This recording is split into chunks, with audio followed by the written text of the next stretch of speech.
வணக்கம் நேயர்களே.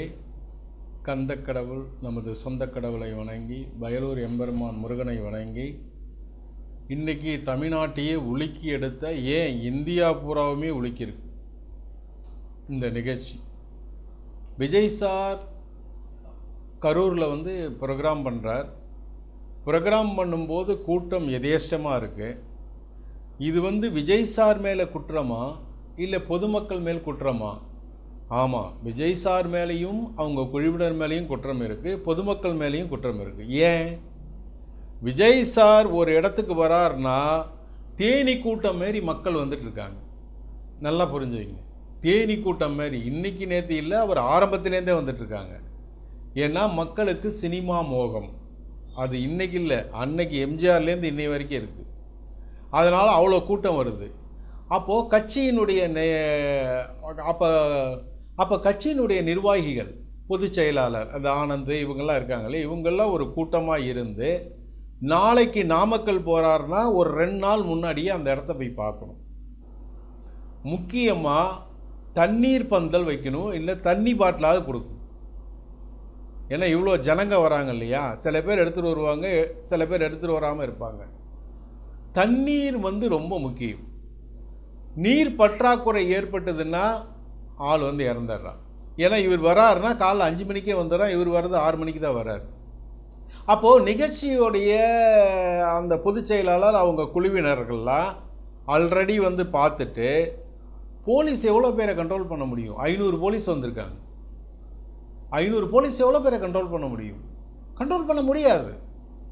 5 லட்சம் பேர் 8 லட்சம் பேர் வர இடத்துல. அப்போ இவங்க நிர்வாகிகள்லாம் ஒரு செப்பரேட் பேரிகார்டு அமைச்சு, பந்தல், ஏன் நீர்மோர் பந்தலும் அமைக்கலாம், தண்ணீரும் கொடுக்கலாம்.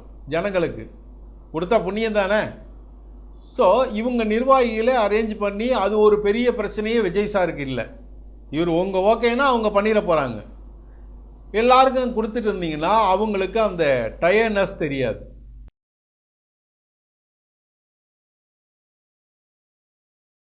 அதாவது மக்களே, இப்போ என்னென்னா 38 பேர் உயிரிழந்துட்டாங்க.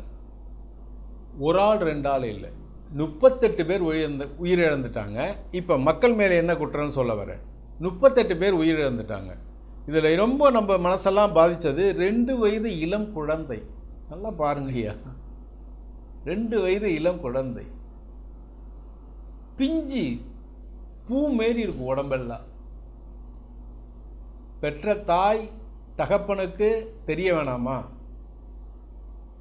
ஆல்ரெடி டிவியிலே பார்க்குறாங்க, இவ்வளோ பேர் வராங்க, இவ்வளோ பேர்னு. இந்த குழந்தையை தூக்கிட்டு போய் அந்த நிகழ்ச்சியில் எப்படி இருக்கும்? எப்படி இவங்க செய்கிறாங்க? வேதனைக்குரிய விஷயம். 2 வயது குழந்தையா, பூ மாதிரி இருக்கும், மேலே தொட்டு பார்த்தீங்கன்னா பஞ்சு மாரி. இவ்வளோ கூட்டம் கூடுற இடத்துல முடியுமா? அதுவும் பெரிய ஆளுங்க, சின்ன ஆளுங்க எல்லாம் இருக்காங்க, இளைஞர்கள் எல்லாம் இருக்காங்க. அது ஒரு பெரிய சோக நிகழ்ச்சி. அடுத்தது, கர்ப்பிணி பெண்கள் போகக்கூடாது, முக்கியம். வயதானவர்கள் போகக்கூடாது. ஏன்னா வெயில் தாங்காதுமா. கர்ப்பிணி பெண்களுக்கும் கஷ்டம், வயதானவர்களுக்கும் கஷ்டம். ஏன்னா வயதாக ஆக்சிஜனுடைய இன்ஹேலிங் குறையும், உள்ளே இழுக்கிற ஆக்சிஜனோட இன்ஹேலிங் குறையும். இந்த கூட்டத்தில் உங்களுக்கு எப்படி முடியும்? அப்போ மூச்சு திணறல் தான் ஏற்படும். விதியா முடியறது வேற, அதை நம்மளா வர வச்சுக்கிறது வேற. நான் என்ன சொல்கிறேன், இவ்வளோ கூட்டம் வருதுன்னு தெரியல, டிவியில் தான் பார்க்குறீங்களே, விஜய் சார் அதிலே பேசுகிற, அதிலே பார்க்க வேண்டியதானே. புரியுதா? இவ்வளோ கூட்டம் வரும்போது விஜய் சார் டிவியில் பார்க்குறாரு, டிவியில் பேசுகிறாரு, டிவியிலே பாருங்கள். இளைஞர்களுக்கு பிரச்சனை, இளங்கன்று பயம் அறியாது சொல்லுவோம். இளைஞர்களுக்கு பிரச்சனை இல்லை, காலையில் சாயந்தரம் வரைக்கும் தண்ணி குடிக்காமல் இருந்தால் கூட இருப்பாங்க. புரியுதா? அதே உடல் நோய் உள்ளவனால இருக்க முடியாது. ஒரு சர்க்கரை, ஒரு பிபி, இதை மாதிரி உள்ள ஆளுங்களால் இருக்க முடியாது. வெயிலில் இருக்க முடியாது, ரொம்ப நாள் நிற்க முடியாது, ரொம்ப நாள் இது பண்ண முடியாது. அப்போது ஒரு இடத்துலேருந்து ஒரு இடம் ப்ரெஷரைஸாக பிடிச்சி தள்ளி விட்றான்னு வச்சுங்க, இளைஞர்கள் தப்பிச்சிருவாங்க. கர்ப்பிணிகள், பெரிய வயதுள்ள தாய்மார்கள், வயதான முதியவர்கள் வாய்ப்பில்லை. கீழே விழுந்தால் டப்புன்னு போயிடும். அதான் நந்தனா சொல்லுவார், பூடை பூக்கள் மாரி போயிரும் உயிரும்பர். பூடை பூக்கள் மாரி 38 உயிர் பறந்துருச்சு.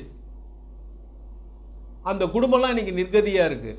இவங்க பணம் தருவாங்க, அவங்க பணம் தருவாங்க, அப்படி பண்ணுவாங்க, இப்படி அதெல்லாம் தரட்டும், உயிர் போயிடுச்சு. போற்றி பாராட்டி வளர்த்த உயிர் போயிடுச்சு. இதை நீங்க தானே உணரணும். வண்டி கரெக்டா இந்த இடத்துல வரும்போது நெருக்கடி ஆரம்பிச்சிருச்சு. வண்டி இங்க நிக்கும் போது விஜய் பேசுறதுக்கு முன்னாடியே இந்த இதெல்லாம் நடந்துருச்சு. எல்லாமே என்ன காரணம்னா, மதியானம் 12 மணில இருந்து நிக்கிறாங்க. யாருக்கு தண்ணி இல்ல, சாப்பாடு இல்ல.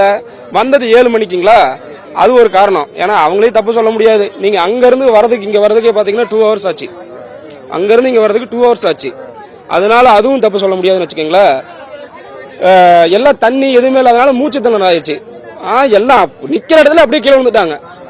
நான் இப்போ ஒரு 15 லேடிஸ் நான் தூக்கிட்டு போய் ஆம்புலன்ஸ்ல ஏற்றி விட்டேன். அப்படின்னு பாத்துங்க, நிக்கிற இடத்துல எல்லாமே மயக்கி போட்டு விழுகுறாங்க. என்னன்னா இந்த இடத்த போட்டு விழுந்ததுன்றது எல்லா கூட்டங்களையும் நானே பார்த்தேன். கரூர்ல பார்த்தேன், இதுல பார்த்தேன், நாமக்கல்ல பார்த்தேன், நிறைய இடத்துல பார்த்தேன். ஏன் உயிர் இருந்தாங்க அவங்க மேல ஏன் நடந்தது? அதாங்க சார், என்னன்னா இப்ப நம்ம நின்றுட்டு இருந்தா பிரச்சனை இல்ல, ஸ்லிப் ஆகி கீழே வந்துட்டோம்னு வைங்களா, நம்ம நிக்கிறவங்க என்ன பண்ணுவாங்க, மேலே ஏறி போயிருவாங்க. என்னன்னா சார், நீங்க கீழே என்ன இருக்குன்னு பார்க்க முடியல, அவ்வளவு கூட்டம். என் கையை தூக்குனது கையை கீழே வைக்க முடியல, அவ்வளவு கூட்டம். உங்களுக்கு ரொம்ப கூட்டம். குழந்தை நான் தெரியாம எங்க வீட்டுல எல்லாம் என்னாச்சு ஏதாச்சும் நான் ரொம்ப பயந்துட்டு இருந்தேன். பிளஸ் ஆமா, பிளஸ் பாத்தீங்கன்னா சேம்பர் ஆஃப் ஆயிருச்சு. மொபைல் டவர் சுத்தமா இல்ல, டவரே இல்ல, சுத்தமா டவர் இல்ல. 5 மணில இருந்து டவர் இல்ல. எந்த ஒரு போனும் சார். அப்ப என்னன்னா கரண்ட் இல்ல. கரண்ட் இருந்துச்சு, என்ன பண்ணாங்கன்னா இந்த இது எல்லாமே புடுங்கிட்டாங்க. கூட்டத்துல இந்த இதெல்லாமே புடுங்கிருச்சு. ஆளாளுக்கு மேல ஏறுறாங்க, இதெல்லாம் புடுங்கிட்டாங்க. இங்க ஸ்பீக்கர் இருக்குது பாத்தீங்களா, இந்த ஸ்பீக்கர் மேல 10 பேர் ஏறினாங்க சார். இந்த ஸ்பீக்கர் மேல 10 பேர் ஏறினாங்க. எனக்கு பயம், அந்த ஸ்பீக்கர்ல இருந்து யாரும் கீழே வந்துட்டாங்கன்னா, அந்த ஸ்பீக்கர் மேல விழுந்துச்சுன்னா அவ்வளவுதான். அது ஒரு இது தள்ளுமுள்ளு. என்னன்னாங்க சார், இந்த இடம் செலக்ஷன் பண்ணது வந்து தப்பு. இந்த இடத்துல சொல்லும் போது வேண்டாம், எனக்கு இந்த இடம் வேண்டாம், நிறைய கூட்டம் வரும் அப்படின்னு அவங்க சொல்லியிருக்கணும். பர்மிஷன் கொடுத்தாங்களே இந்த இடத்துக்கு பர்மிஷன் கொடுக்கும்போது வேணாம்னு சொல்லியிருக்கணும். அது ஒண்ணு இல்ல. சனிக்கிழமை கூட விடுங்க சார். இந்த இடத்துல சொல்லும் போது இந்த இடத்துல பர்மிஷன் கொடுத்தது தப்புன்னு வச்சுக்கோங்களேன். அவங்க ஓகே இந்த இடம் வேணும் அப்படின்னு சொன்னதும் தப்பு. இந்த டிவைடர் பாருங்க சார், அந்த டிவைடர் 1 வே டிவைடர், அந்த டிவைடரே எடுத்துருக்கலாம். டிவைடர் எடுத்திருந்தா பரவாயில்ல. அந்த டிவைடருக்குள்ள கூட்டம் வர அந்த டிவைடர்ல பாத்தீங்கன்னா கல் இருக்குதுன்னு தெரியாம அந்தாண்டு வந்து நிறைய பேர் இருந்தாங்க. ஏன்னா நான் அங்க நின்றுட்டு இருந்தேன். ஆமா, அது பெரிய கல், அதுல உங்க தள்ளவும் முடியாது. அதுல இருந்து கீழே விழுந்தவங்க நிறைய பேர் இருந்தாங்க. குழந்தைங்க எல்லாமே கீழே விழுந்தாங்க. அப்ப அங்க இருந்தா நான் இங்க வந்தேன். இங்க வந்தா இந்தாண்டு ஒரு 50 பேர் படுத்திருக்காங்க. அவங்க இந்த ஏரியாங்கனால பிரச்சனை இல்லை. அவங்களுக்கு வழி தெரியும், எப்படி போகணும்னு தெரியும், என்ன வழியா போகணும்னு தெரியும். வீடு இதுதான் அவங்களுக்கு தெரியும். இப்ப என்னன்னா வெளியில இருந்து வந்தவங்க தான் ரொம்ப, ஏன்னா அவங்களுக்கு எந்தாட போகணும் அப்படின்னு தெரியல. சென்ற இடமெல்லாம் அவருக்கு நல்லா கூட்டம் வந்துட்டே இருக்குது, பாக்குறீங்க. இந்த கூட்டத்தில் நம்மளால ஸ்டெயின் பண்ண முடியுமா? வீட்டை விட்டு கிளம்பும் போது நீங்க தான் அதை யோசனை பண்ணணும். இப்போ ஐயோ அம்மான்னு அலற சத்தம் கேட்டால் நமக்கெல்லாம் கொஞ்சம் கஷ்டமா இருக்கு. இந்த அலறலை குறைக்கணும்னா நீங்க வீட்டை விட்டு கிளம்பும் போது இது தகுமா தகாதா நீங்க தானே யோசனை பண்ணணும். இளைஞர்களை பத்தி விட்டுருங்க, அது பிரச்சனை இல்லை.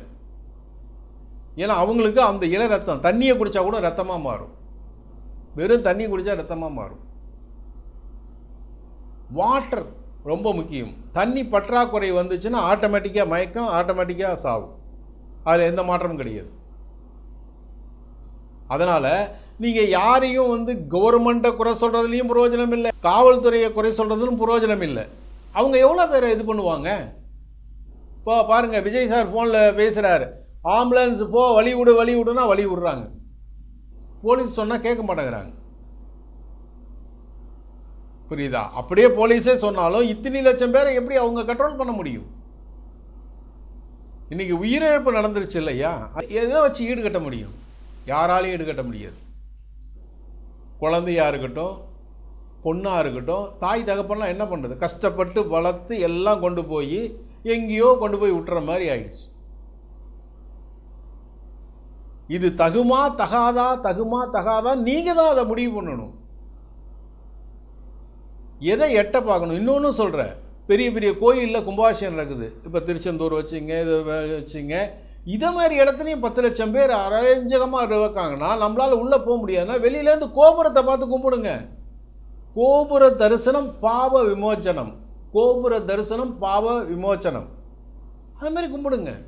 எங்கே கூட்டமாக இருக்கோ அங்கேருந்து விளைகிறங்க. ஏன்னா நமக்கே தெரியும் இதில் போனால் நம்மளால் முடியாதுன்னு. மனசு சொன்னாலும் கேட்குறதில்ல. போய் தான் பார்ப்போமே அப்படின்னா இதுதான் வருது, மரணம் தான் வருது. இந்த மரணத்திலேருந்து எப்படி தப்பிக்க முடியும்? அதனால் இது எல்லாமே உங்கள் கையில் தான் இருக்குது. நாங்கள் சொல்கிறதோடு இல்லை, உங்களுடைய சுய புத்தி, சுய அறிவு, சுய மூளை மூலம் நீங்கள் தான் திங்க் பண்ணிக்கணும். 38 உயிர் போயிடுச்சு. இளைஞர்கள், பெண்கள் எல்லாத்தையும் காட்டுறோம். அதில் 2 வயது குழந்தை, அது என்ன பாவம் செஞ்சது? பெத்த தகப்பன் தாய்க்கு தெரிய வேணாமா? எத்தனை பார்க்குறோம். வாளியில், தண்ணி தொட்டி வாளியில் இருக்கிற வாளியில் விழுந்து செத்து போகுது குழந்தைங்க. அந்த அளவு அசால்ட். உள்ள சமையல் பண்ணிட்டு இருக்காங்க, அந்த துணி துவைக்கிற வாளியில் தண்ணி இருந்திருக்கு, அதுக்குள்ளே விழுந்து செத்துருக்கு. இதெல்லாம் நீங்கள் எல்லாம் நியூஸில் பார்த்துட்டும் திரும்பியும் பரவாயில்ல நான் அங்கே தான் போவேன். 2 வயது குழந்தை கேட்குதா அவங்கள? ஐயா அதெல்லாம் எப்படி சொல்கிறதுனே தெரியல ஐயா. ரொம்ப கஷ்டமாக இருக்கு. வாழ்ந்து வளர்ந்து சாதிக்க வேண்டிய பல இளைஞர்கள் அதேமாரி பெண்களில் இளைஞர்கள்னு சொல்லலாம், இவங்கெல்லாம் சாதிக்க வேண்டியவங்க. அநியாயமாக பலி கொடுத்துட்டீங்களே இன்னைக்கு. செத்ததுக்கப்புறம் அவர் குற்றம், இவர் குற்றம், இவர் குற்றம், அவர் குற்றம், குற்றத்தை அடிக்கிட்டே போகலாம். உயிர் போயிடுச்சே, உயிர் போயாச்சு.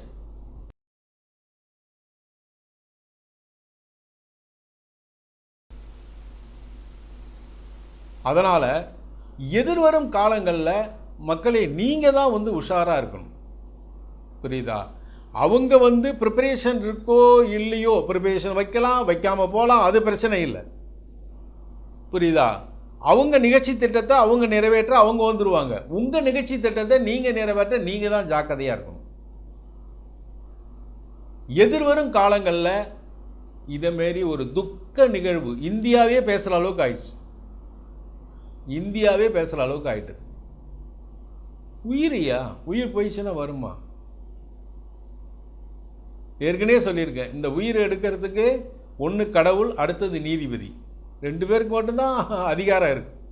ஒன்று கடவுள், அடுத்தது நீதிபதி. அநியாயமாக இப்படி உயிரை பலி கொடுத்துட்டீங்களே, என்ன பண்ண முடியும்? சரி, ஓகே. இனி வரும் எதிர்காலங்களில் இதேமாரி நிகழ்வுகள் நடக்காமல் பார்த்துங்க.